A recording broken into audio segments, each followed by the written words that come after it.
Many of us walk through our days as if we are asleep. We eat our breakfast, but we do not taste the sweet fruit. We walk to our destination, but we do not feel the solid earth beneath our feet. Our minds are often lost in the past, replaying old stories, or they are racing into the future filled with worries and plans.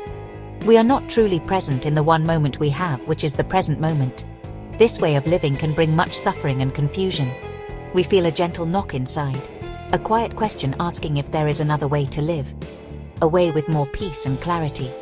This quiet question is the beginning of a beautiful journey. It is the first sign that we are ready to awaken. The idea of enlightenment might sound very grand, like a distant mountain peak only for special people, like monks or great masters who spend their whole lives in meditation. But this is not the whole truth. Enlightenment is not something you must go out and find like a hidden treasure. It is a seed that is already inside each one of us, waiting patiently for our care and attention. It is the simple, profound possibility of being truly awake to our own life, right here and now. We do not need to build a monastery or leave our families and jobs to begin. The path to enlightenment is found in our very own homes, in our kitchens and in our gardens. It is present in the way we listen to a friend who is sad, and in the way we breathe when we feel angry or afraid. Every single moment of our daily life offers us an opportunity to practice. The path is not a race to a finish line. It is a gentle, continuous unfolding. It is the practice of coming back to ourselves again and again, with kindness and understanding. The world can be a noisy place, full of distractions that pull our attention in 1,000 different directions. The television, the internet, and the constant demands of work can make us feel scattered and tired.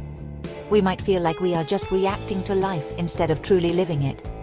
This is why the call to awaken is so important.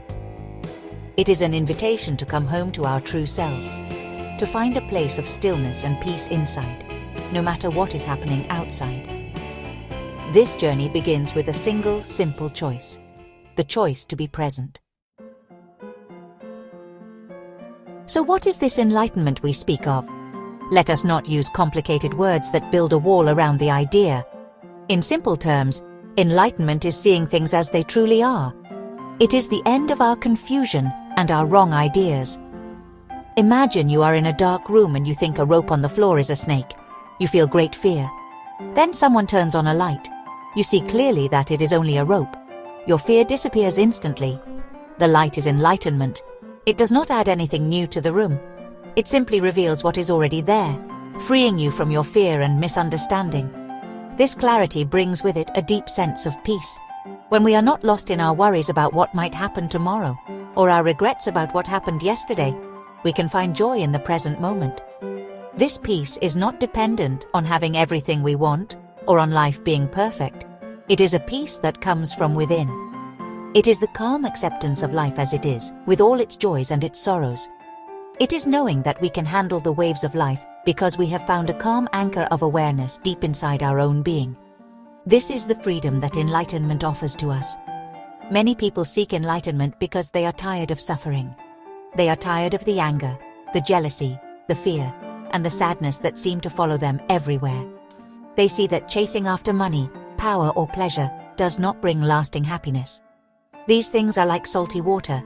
The more we drink, the thirstier we become. The desire for enlightenment is born from the deep wisdom that understands that true happiness cannot be found in external things.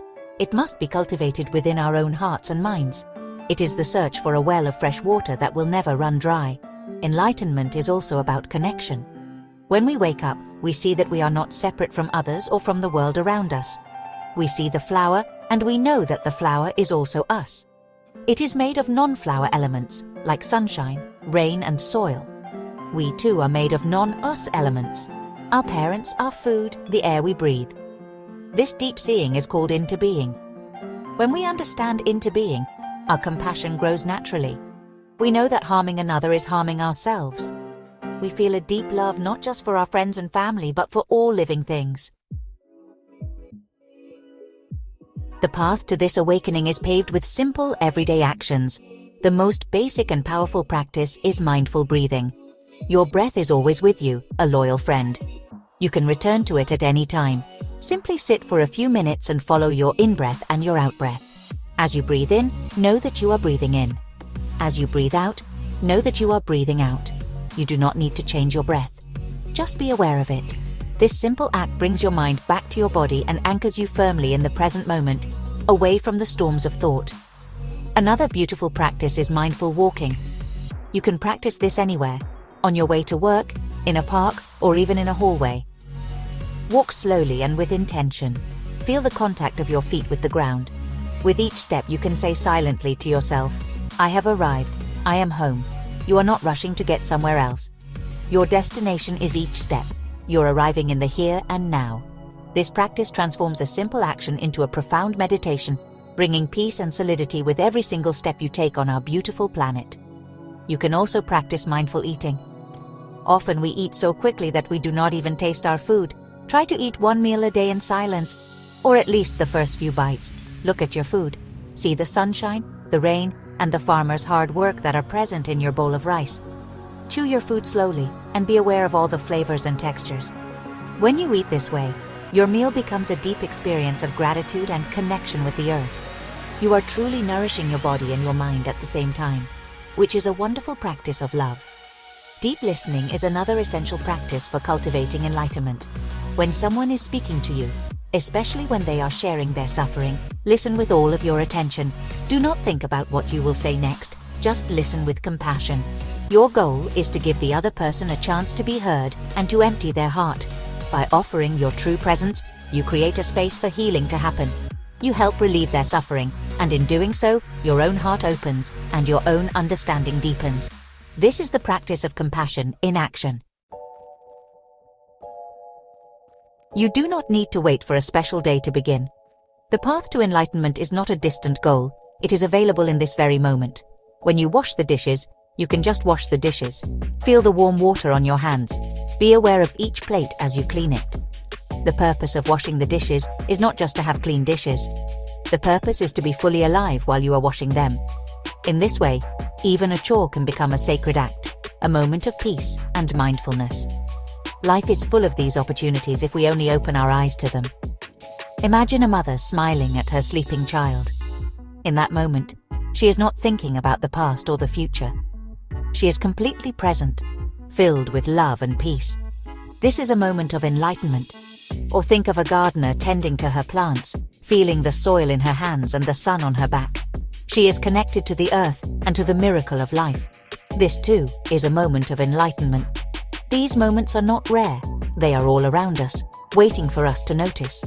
Our practice is simply to create the conditions for more of these moments to arise in our daily lives. Do not be discouraged if your mind wanders. This is natural. The mind has been running for a very long time like a restless monkey. The practice is not to fight with your mind or to force it to be quiet.